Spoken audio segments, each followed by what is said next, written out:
These usually occur when an incorrect motion command or type of movement is selected for specific movements.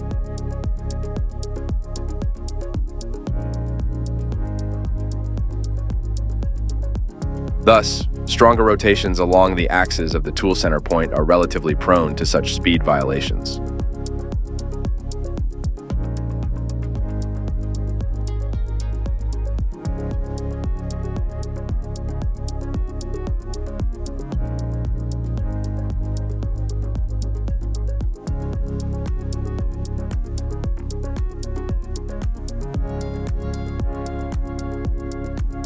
This happens because the algorithm for calculating the robot path tries to stay in the same position, often leading to conflicts between individual robot axis movements. This happens because the algorithm for calculating the robot path